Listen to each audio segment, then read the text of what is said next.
तो गाइस इस वीडियो में हम बात करने वाले हैं बांग्लादेश वर्सेस अफगानिस्तान के बीच में होने वाले तीसरे और आखिरी ओडीआई मुकाबले की। जी हां, इस ओडीआई सीरीज के बाद आपको दो मैचों की टी20 श्रृंखला भी बांग्लादेश और अफगानिस्तान के बीच में देखने को मिलेगी। बट जैसा कि आपने देखा, पहला और दूसरा ओडीआई अफगानिस्तान बहुत ही इजीली दोनों मैच को विन कर लिया। भाई एक मैच जो है बारिश की वजह से डीएलएस मेथड से जीत गई और दूसरा जो मैच था वो हाई स्कोर बना के जीत गई। तो ये बात तो डैम श्योर है कि आज भी अफगानिस्तान इस मैच को बहुत इजीली जीत तो जाएगी। लेकिन बांग्लादेश के वो कौन से 4 या 5 प्लेयर होंगे जो अच्छा परफॉर्म करेंगे। अब एक दो प्लेयर हैं जैसे शाकिब अल हसन है या फिर एक आध बॉलर हैं जिनके बारे में आप अच्छे से जानते हैं, बट इनके अलावा और कौन से वो प्लेयर होंगे जो आपको अपनी टीम में रखने हैं। साथ ही साथ अफगानिस्तान के वो कौन से प्लेयर होंगे जो आज सबसे ज्यादा स्कोर करेंगे या सबसे ज्यादा विकेट निकाल के देंगे, ये डिस्कशन करेंगे हम इस वीडियो में। बट इससे पहले हम देख लेते हैं भाई सेकंड ओडीआई की जो टीम मैंने आपको दी थी उसने कैसी विनिंग कराई है। तो आप देख सकते हो मैच के जितने भी टॉप स्कोरर थे, यानी कि इब्राहिम जाडरान भी हमारे पास थे, मेहंदी हसन मिराज, मोहम्मद नबी, शाकिब अल हसन भी हमारे पास थे। साथ ही साथ यहाँ पर इबादत हुसैन ने माना कि सिर्फ एक ही विकेट लिया, बट विकेट लिया। एफ फरूकी हमारे पास थे, मुस्तफिजुर रहमान हमारे पास थे और राशिद खान हमारे पास थे। यानी कि मैच के जितने भी टॉप स्कोरर थे वो सारे के सारे हमारी टीम में थे। हालांकि मैं मैच में ज्यादा कॉन्टेस्ट ज्वाइन नहीं कर पाया, सिर्फ मैंने दो ही बहुत छोटे छोटे head to head last moment पे ज्वाइन करे थे, लेकिन दोनों ही हेड टू हेड मैंने बहुत इजीली विन कर लिया। और अगर आप अपोनेंट की टीम से मेरे पॉइंट का डिफरेंस देखेंगे तो काफी ज्यादा है, तकरीबन यहां पर 10-12 पॉइंट का डिफरेंस इस वाले कॉन्टेस्ट में है। और अगर इस वाले कॉन्टेस्ट की अगर आप बात करेंगे तो यहां पर भी तकरीबन 100 पॉइंट का डिफरेंस मेरे और अपोनेंट के बीच में है। तो इस तरीके की टीम अगर आपको थर्ड ओडीआई में चाहिए या आगे आने वाली किसी भी सीरीज की चाहिए, चाहे वो टीएनपीएल हुआ, विटालिटी ब्लास्ट हुआ, मेजर क्रिकेट लीग हुआ या फिर आईसीसी के क्वालिफायर मैच हुए, तो आपको इन सारे मैचेस की प्रेडिक्शन और विनिंग टीम के लिए मेरे चैनल को पहले सब्सक्राइब करना पड़ेगा। तो फटाफट से चैनल को सब्सक्राइब कर लो, बेल आइकन प्रेस कर दो और ऑल पे क्लिक करना बिल्कुल मत भूलना, वरना वीडियो के नोटिफिकेशन आप तक नहीं पहुंचेंगे। अच्छा, जल्दी से वीडियो को एक लाइक कर दो। अब मैं आपको बताता हूं कि जो टीम अभी अभी आपने देखी है वो मैं अपने सब्सक्राइबर्स को कहां देता हूं। तो मैं आपको बता दूं, वीडियो के फर्स्ट कमेंट में जो आपको लिंक मिलेगा मेरे टेलीग्राम चैनल का, यहां पर वो सारी टीम्स मैं आपको देता हूं अपने सब्सक्राइबर्स को, और वो भी फ्री ऑफ कॉस्ट, यानी कि मुझे आपसे एक भी रुपया नहीं चाहिए। तो अगर आप किसी गलत चैनल पे जुड़ गए, यानी कि फैंटेसी एस्ट्रो जब आप सर्च करेंगे टेलीग्राम पे जाके तो वहां पर आपको बहुत सारे चैनल मिलेंगे, तो अगर आप गलत चैनल पे जुड़ गए तो हो सकता है लोग आपसे पैसे मांगने। तो ओरिजिनल चैनल से जुड़ने के लिए आपको करना क्या है, सिर्फ और सिर्फ इस लिंक पर क्लिक करना है जिससे कि आप ओरिजिनल चैनल को ज्वाइन कर लें और उसके बाद फ्री में आपको सारी प्रेडिक्शन और सारी टीम्स मिल पाएंगी। साथ ही साथ जिस एप्लीकेशन पर मैं पिछले 5 साल से लगातार ना ही सिर्फ खेल रहा हूं बल्कि जबरदस्त विनिंग कर रहा हूं, यहां पर खेलने का फायदा यह है कि यहां पर आप चाहे ग्रैंड लीग ज्वाइन करें या फिर यहां पर चाहे आप हेड टू हेड ज्वाइन करें, आपकी विनिंग बहुत इजीली हो जाती है, कंपटीशन बहुत ही कम है, साथ ही साथ एंट्री फीस भी आपको यहां पर कम देखने को मिलेगी। तो जिन लोगों का आईपीएल में बहुत ज्यादा लॉस हो चुका है या वो कई सारी एप्लीकेशन ट्राई कर चुके हैं और वो जीत नहीं पा रहे हैं, वो अभी के अभी इस एप्लीकेशन को डाउनलोड कर लो, FP11 रेफर कोड डालते हुए यहां पर विनिंग करना सीरियसली बहुत आसान है। अभी मैं आपको विनिंग प्रूफ दिखाऊंगा ना, तो आपको पता लगेगा कि हाँ वाकई में यहां पर विनिंग करना कितने ज्यादा आसान है। तो चलिए अब बात करेंगे फिलहाल आज के थर्ड ओडीआई की। तो थर्ड ओडीआई की अगर यहां पर बात करी जाए तो आज दोपहर को 1:30 बजे खेला जाएगा। सबसे पहले बात करेंगे वेन्यू की, तो मैं आपको बता दूं जहूर अहमद चौधरी स्टेडियम चट्टोग्राम में जो ये मैच होने वाला है ना, पहला और दूसरा ओडीआई भी इसी ग्राउंड पर हुआ था। लेकिन मैं आपको बता दूं कि इस ग्राउंड पर जो विकेट है ना वो कई सारे विकेट हैं। तो आज कौन सा विकेट यूज होगा, यानी कि लास्ट के 2 मैचेस में जो विकेट यूज हुआ वो यूज होगा या कोई फ्रेश विकेट यूज होगा, इस बात की तो खैर अभी कोई प्रेडिक्शन है, कोई गारंटी नहीं है। लेकिन अभी तक की जो पिच रिपोर्ट है वो मैं आपको बता दूं कि यहां पर रन बनाना आसान है, बैटिंग फ्रेंडली पिच है और यहां पर रन जो है इजीली बनते हैं। लेकिन कब, जब बैट्समैन रुक के खेलते हैं और आराम से खेलते हैं। वहीं अगर आप बात करेंगे पेस वर्सेस स्पिन की, तो दोनों को ही लगभग बराबर का एडवांटेज मिलता है। क्वालिटी स्पिनर्स हैं तो वो भी विकेट लेके जाएंगे, क्वालिटी पेसर्स हैं तो वो भी विकेट लेके जाएंगे, यानी कि रन बनने के साथ साथ यहां पर विकेट भी अच्छे खासे गिरते हैं। बात करेंगे इसी वेन्यू पर हुए कुछ रिसेंट मैच की, तो आप देखोगे सबसे लास्ट वाला मैच जो सेकंड ओडीआई हुआ, वहां पर अफगानिस्तान ने एक बड़ा स्कोर किया 331 रन का 9 विकेट के नुकसान पर। वहीं अगर मैं बांग्लादेश की बात करूं तो वो उसको चेस नहीं कर पाई। यहां पर टोटल मैच में 11 विकेट पेसर्स के हाथ में गए थे और 7 विकेट स्पिनर्स के हाथ में गए थे। बट अगर वही बात करेंगे अब यहां पर हम पहले ओडीआई की, तो आप यहां पर देखोगे कि डीएलएस मेथड की वजह से अफगानिस्तान जीत गई, और अगर डीएलएस मेथड नहीं अप्लाई होता तब भी अफगानिस्तान जीत जाती। क्यों? क्योंकि बांग्लादेश ने बहुत छोटा स्कोर यानी कि 169 रन का स्कोर किया था 9 विकेट के नुकसान पर, और अफगानिस्तान ने मात्र 21 ओवर में 83 रन बना लिए थे, वो भी सिर्फ और सिर्फ 2 ही विकेट खोकर। तो इसीलिए दोनों मैच अफगानिस्तान जीतती हुई आ रही है, और यहां पर एक अच्छा खासा स्कोर आपका बनता हुआ दिख रहा होगा। पेसर्स की बात करें तो यहां पर 5 विकेट मिले, स्पिनर्स की बात करें तो यहां पर 6 विकेट मिले। तो वही मैं आपको बताना चाह रहा हूं, स्कोर यहां पर अगर आज अफगानिस्तान पहले खेलने आती है तो आपको 300 या उससे प्लस का स्कोर देखने को मिलेगा। वहीं अगर आज यहां पर बांग्लादेश खेलने आती है तो अंडर 200 यानी कि 200 के अंदर अंदर स्कोर आपको देखने को मिलेगा। विकेट की अगर आप बात करते हैं तो पेस और स्पिनर्स दोनों को यहां पर विकेट जाने की संभावना है। अब बात कर लेते हैं दोनों टीमों की हेड टू हेड परफॉर्मेंस या लेटेस्ट फॉर्म की। तो सबसे पहले अगर यहां पर बात करी जाए रिसेंट मैचेस की, तो आप देखोगे बांग्लादेश अपने पिछले 5 में से 3 मैच जीत करके आ रही है, 2 हार के आ रही है। वहीं अगर मैं अफगानिस्तान की बात करूं तो वो भी 3 मैच जीत कर आ रही है और 2 मैच हार के आ रही है। बट अगर हम बात करेंगे हेड टू हेड परफॉर्मेंस की, तो बांग्लादेश ने भले ही 7 बार अफगानिस्तान को हराया और अफगानिस्तान ने 5 बार बांग्लादेश को हराया, लेकिन अगर आप रिसेंट फॉर्म की बात करोगे ना तो अफगानिस्तान काफी ज्यादा मजबूत दिख रही है बांग्लादेश के खिलाड़ियों से, क्योंकि दोनों ओडीआई जो आपने देखे उनके अकॉर्डिंग हम साफ साफ ये बोल सकते हैं आज का मैच अफगानिस्तान एक तरफा विन करके लेके जाएगी। वहीं अब बात करेंगे यहां पर दोनों टीमों की पॉसिबल 11 की, तो नईम शेख की जगह आपको तमीम इकबाल भी इस मैच में रिप्लेसमेंट के तौर पे दिख सकते हैं एज ए ओपनर। उसके बाद यहां पर लिट्टन दास खेलते हुए मिलेंगे आपको एज ए ओपनर। इसके बाद शांतो आएंगे यहां पर 1 डाउन, शाकिब अल हसन आएंगे यहां पर 2nd डाउन। इसके बाद रोहित हृदय हैं, इसके बाद मुस्तफिजुर रहीम है, आफिफ हुसैन है, मेहदी हसन मिराज है। इसके बाद इबादत हुसैन जो हैं, जिनको आपको अच्छी तरीके से पता है लास्ट वाले मैच में इंजरी हो गई थी, को रिप्लेस कर सकते हैं टस्किन अहमद अगर ये फिजिकली फिट नहीं होते हैं तो। और अगर ये फिजिकली फिट होंगे तो जाहिर सी बात है दोबारा से आपको इबादत हुसैन ही 3rd ओडीआई में भी खेलते हुए दिख सकते हैं। उसके बाद यहां पर आपको मुस्तफिजुर रहमान मिलेंगे और हसन महमूद मिलेंगे। तो इसका आप स्क्रीनशॉट ले लीजिए, लगभग यही प्लेइंग 11 आज आपको बांग्लादेश की तरफ से मिलने वाली है। अफगानिस्तान की अगर यहां पर बात करी जाए, गुरबाज के साथ इब्राहिम जाडरान आपको ओपनिंग करते हुए दिखेंगे। देन 1 डाउन पे आएंगे रहमत शाह, इसके बाद हशमुल्लाह शाहिदी हैं, फिर नबी हैं, जाडरान है, राशिद खान है, उमरजाई है, मुजीबुर रहमान है, एफ फरूकी हैं और सलीम सैफी भी आपको इस मैच को खेलते हुए दिखेंगे। तो 11 लोगों का यही स्क्वाड आज आपको मिलने वाला है। इसका भी स्क्रीनशॉट ले लीजिए जिससे कि टीम बनाते टाइम पर आपको पता होगी हाँ भाई कौन खेल रहा है और कौन नहीं। अब बात करेंगे फाइनली हम प्लेयर वाइज एनालिसिस की, यानी कि जो 22 खिलाड़ी आज के मैच में आपको खेलते हुए दिखेंगे उनकी लास्ट के कुछ मैचेस की क्या परफॉर्मेंस है ओडीआई की। मैं टी20 की बात नहीं कर रहा हूं, सिर्फ ओडीआई के आंकड़े मैं आपको दिखाने वाला हूं।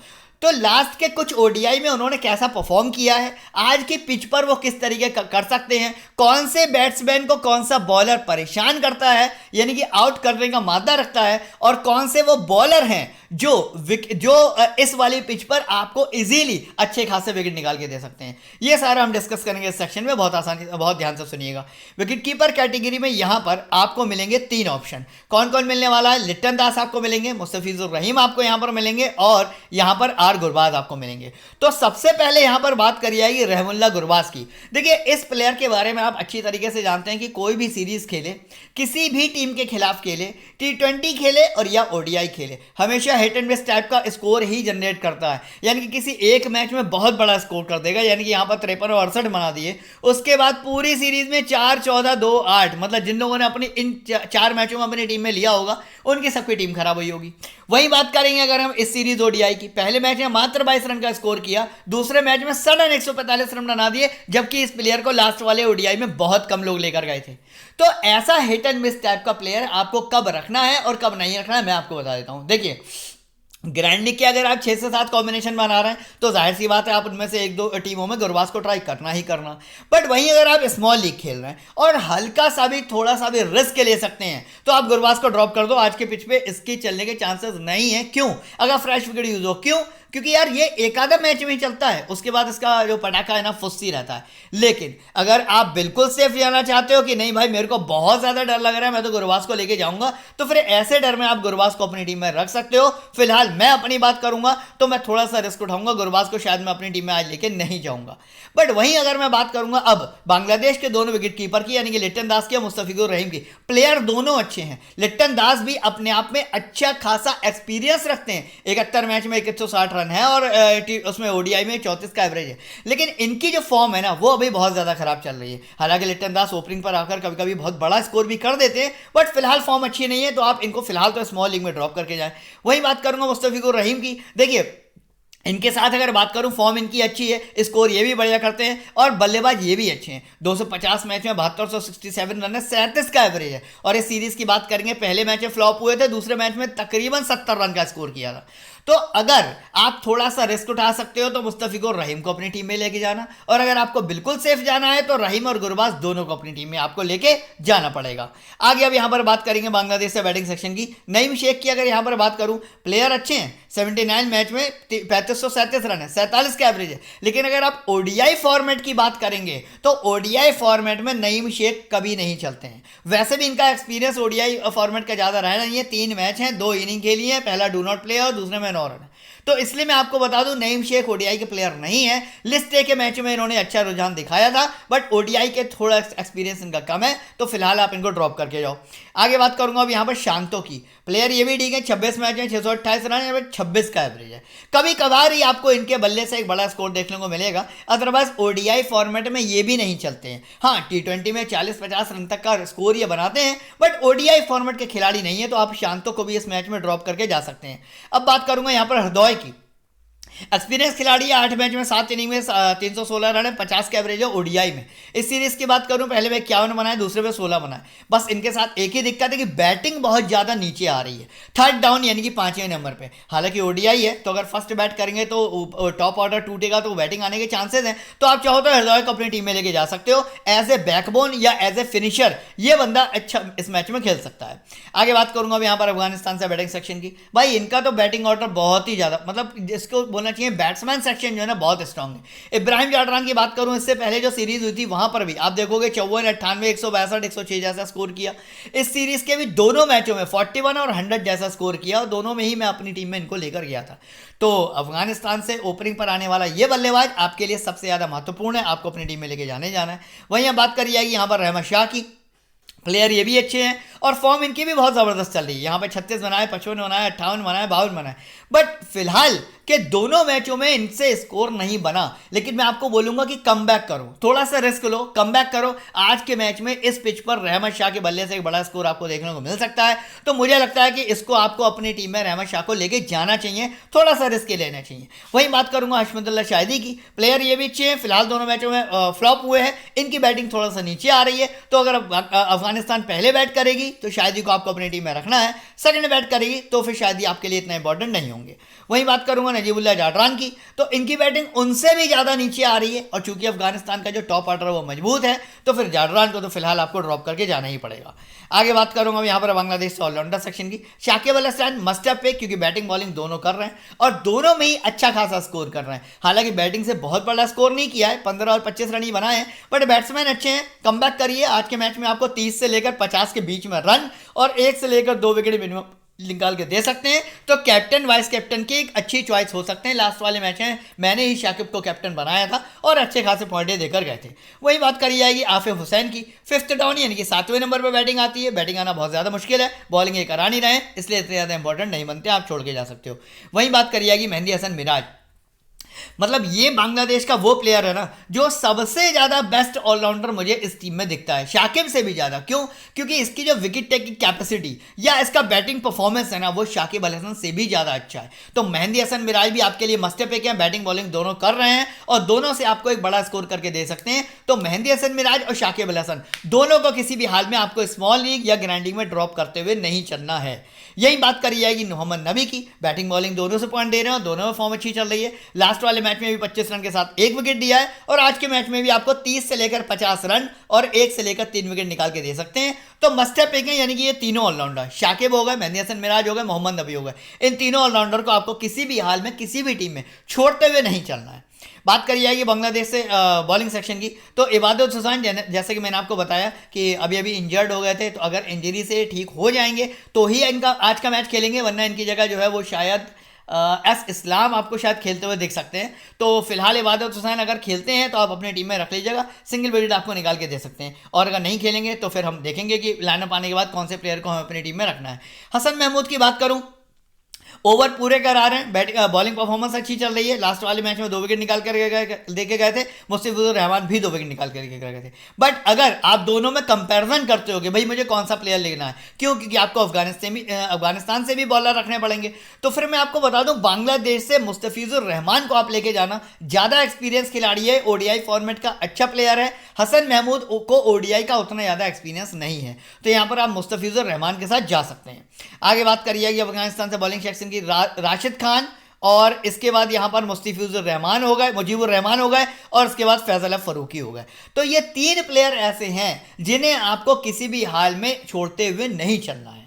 क्यों? क्योंकि तीनों ओडीआई फॉर्मेट के मजे हुए खिलाड़ी हैं, साथ ही साथ करंट फॉर्म भी बेहतरीन चल रही है। लास्ट मैच में भी मैंने तीनों को अपनी टीम में रखा था, और इस मैच में भी मैं आपको सजेस्ट करूंगा कि फरूकी हो गए, इसके बाद राशिद खान हो गए, और इसके बाद यहाँ पर मुजीबुर रहमान हो गए। ये 3 प्लेयर तो आपको लेके जाने हैं। अब यहाँ पर बात करी जाएगी उमरजाई की, तो उमरजाई इतने ज़्यादा विकेट हैंडलर प्लेयर नहीं है। आप देखोगे 10 मैच में सिर्फ 6 ही विकेट निकाले हैं, सिंगल विकेट टेकर रहते हैं मैक्सिमम। लास्ट वाले मैच में वैसे भी इनसे विकेट नहीं निकाला था, तो आसानी से ड्रॉप करके जा सकते हो। वहीं अब अगर बात करी जाएगी मोहम्मद सलीम की, लिस्टे के खिलाड़ी है, ओडीआई फॉर्मेट में बिल्कुल पहली बार खेल रहे हैं। अभी तक 2 मैच खेले हैं, पहला ओडीआई दूसरा ओडीआई, और दोनों में से किसी में भी इन्होंने कोई विकेट नहीं निकाला है। तो मतलब फॉर्म की क्या बोले, बिल्कुल ही नया प्लेयर, तो उसको ट्राई करने का वैसे भी कोई मतलब बनता नहीं है। तो यहाँ पर जो मैंने आपको 4 बॉलर बताया, यानी कि मुजीबुर रहमान हो गए, फरूकी हो गए, राशिद खान हो गए, साथ ही साथ यहाँ पर बांग्लादेश से मुस्तफिजुर रहमान हो गए। तो ये चारों बॉलर आज के लिए आपके लिए बहुत ज़्यादा इंपॉर्टेंट साबित होते हैं। तो ऑलमोस्ट ये तो हो गया प्लेयर वाइज एनालिसिस। मैंने आपको ऑलमोस्ट सारा 22 खिलाड़ियों के बारे में डिटेल दे दी है।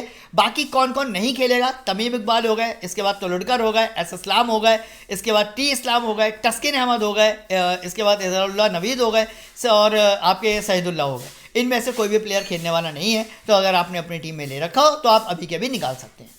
ये तो हो गया overall player wise analysis. Finally हम देख लेते हैं भाई कौन से वो 11 खिलाड़ी होंगे जिन्हें अपने अपनी टीम में रखना है स्मॉल लीग के लिए, और ग्रैंड लीग के लिए कौन से वो इंपॉर्टेंट पिक होने वाले हैं। साथ ही साथ कैप्टन वाइस कैप्टन की चॉइस आज के मैच में कौन कौन से प्लेयर हो सकते हैं, ये मैं आपको आगे बताऊंगा टीम बनाते टाइम पर।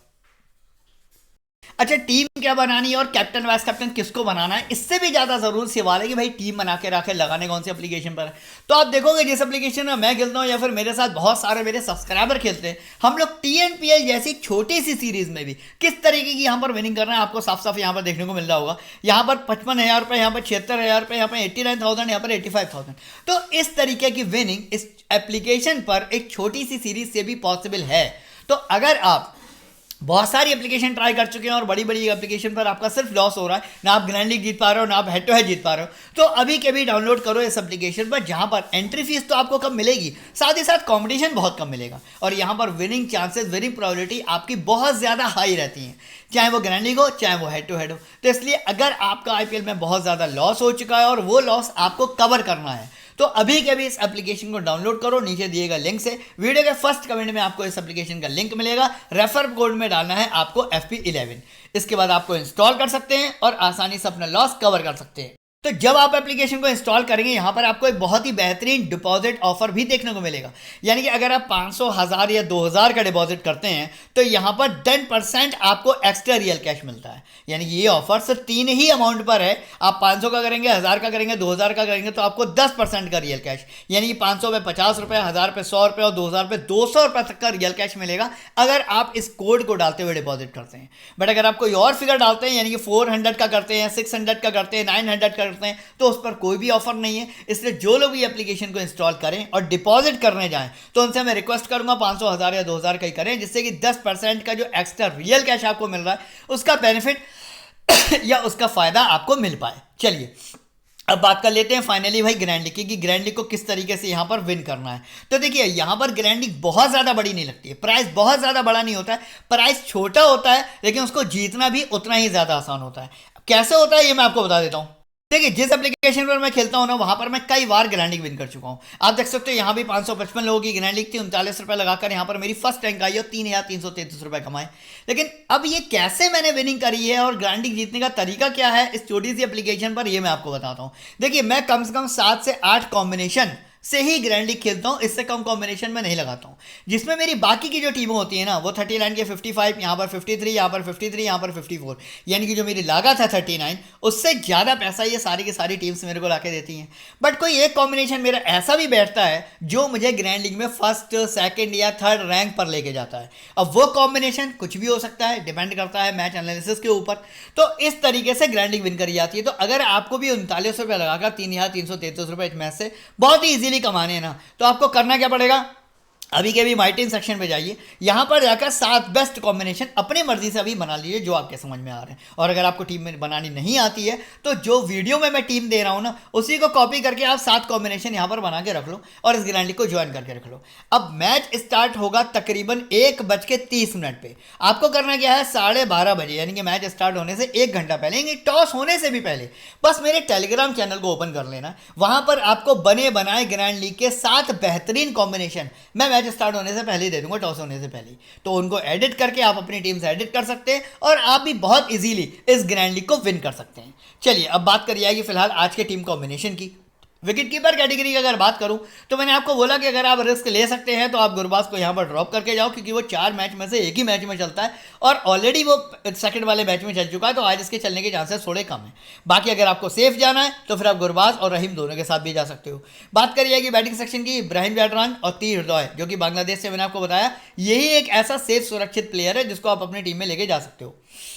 आगे बात करी जाएगी ऑलराउंडर सेक्शन की, शाकिब, नबी और मेहदी हसन मिराज तीनों बेस्ट ऑलराउंडर हैं जो कि आपको अपनी टीम में रखने ही रखने हैं। बॉलिंग सेक्शन की यहाँ पर बात करी है, राशिद, फरूकी, मुजीब और यहाँ पर मुस्तफिजुर रहमान, 4 बॉलर यहाँ पे आपको लेके जाना चाहिए आज के मैच में। बात करी जाएगी कैप्टनसी वाइस कैप्टनसी की, तो फिलहाल शाकिब यहाँ पर ऐसे प्लेयर हैं जो कि बैटिंग बॉलिंग दोनों से आपको पॉइंट दे रहे हैं। साथ ही साथ दूसरे बड़े प्लेयर हैं यहाँ पर मेहदी हसन मिराज, राशिद खान और फरूकी। सेकंड ओडीआई में मैंने फरूकी को यहाँ पर वाइस कैप्टन बनाया था, आप चाहो तो राशिद खान को ट्राई कर सकते हो, या थोड़ा सा अगर डिफरेंट करना है तो फिर मेहदी हसन मिराज जिनकी बैटिंग भी ऊपर आएगी और बॉलिंग भी ये तकरीबन पूरे ओवर करेंगे, इनको भी आप यहां पर ट्राई कर सकते हो, क्योंकि राशिद और फरूकी सिर्फ बॉलिंग करेंगे, सिर्फ और सिर्फ आपको 2 से 3 विकेट निकाल के दे सकते हैं। बट मेहदी हसन मिराज 2 से 3 विकेट के साथ साथ आपको रन भी कम से कम 30 से लेकर 35 के बीच में बना के दे सकते हैं। तो इनके पॉइंट जो है ना वो राशिद और फरूकी से ज्यादा हो सकते हैं, ये ध्यान में रखिएगा। फिलहाल के लिए मेहदी हसन मिराज को वाइस कैप्टन बना रहा हूँ। टीम को सेव कर देता हूँ और दिखा देता हूँ आपको टीम का फिलहाल का प्रीव्यू। तो फिलहाल के लिए जो मेरी टीम है वो कुछ इस तरीके की रहेगी। यहाँ पर रहीम है, गुरबाज हैं, इब्राहिम जाडरान है, हरदोए हैं, मेहदी हसन मिराज है, नबी है, शाकिब है, फरूकी, मुस्तफिजुर रहमान, इसके बाद यहाँ पर एम रहमान और यहाँ पर राशिद खान। तो ये मैंने अभी तक के लिए फिलहाल अपनी टीम बनाई है। बट लाइनअप आने के बाद, टॉस होने के बाद और एक्चुअल पिच रिपोर्ट आने के बाद इस टीम में जो भी मैं चेंजेस करूंगा ना वो मैं आपको टेलीग्राम पर ही बता पाऊंगा। जैसे कि अब मैंने आपको बताया इबादत हुसैन आज का मैच नहीं खेलेंगे, तो उनकी जगह जो बॉलर रिप्लेस होकर आएगा उसको अपनी टीम में रखना है या नहीं। साथ ही साथ तीर हृदय की जगह क्या हमें कोई और बैट्समैन ट्राई करना है, गुरबाज को फाइनली इस टीम में रखेंगे या हम यहाँ से निकाल कर एक और बैट्समैन लेके जाएंगे, ये सारे जो डिसीजन हैं। अब जैसे फिलहाल के लिए मैं आपको बताऊं, मैं गुरबाज को फिलहाल अपनी टीम से यहाँ से निकाल कर और रहमत शाह को अपनी टीम में रख रहा हूँ, ठीक है, तो टीम को सेव कर दे रहा हूँ। अब जैसे ये चेंजेस मैंने किए तो मुझे लगा कि हाँ भाई ठीक है, ये पूरा भरोसा है गुरबाज नहीं चलेंगे, तो मैंने उनकी जगह एक बैट्समैन यहाँ पर रख लिया। तो फाइनली जो भी चेंजेस मैं इस तरीके के करूँगा ना वो टॉस होने के बाद ही करूँगा और आपको टेलीग्राम पे ही अपडेट कर पाऊंगा। तो फटाफट से टेलीग्राम से जुड़ जाइए। टेलीग्राम का लिंक आपको मिलेगा वीडियो के फर्स्ट कमेंट में, जहाँ पर टॉस होने के बाद और लाइनअप आने के बाद मैं फाइनल वो टीम डालूंगा जिससे फाइनली मैं इस मैच में खेलूंगा। और अगर आपको ग्रैंड लीग के कॉम्बिनेशन चाहिए तो भी टेलीग्राम को जरूर से ज्वाइन कर लेना और 12:30 बजे ठीक बस मेरे टेलीग्राम चैनल को ओपन कर लेना, आपको 7 ग्रैंड लीग के कॉम्बिनेशन फ्री ऑफ कॉस्ट मिल जाएंगे। तो चलिए इसी के साथ वीडियो को फिनिश करेंगे, मिलेंगे कल एक नए मैच में नई वीडियो के साथ। तब तक वीडियो देखने का बहुत बहुत धन्यवाद।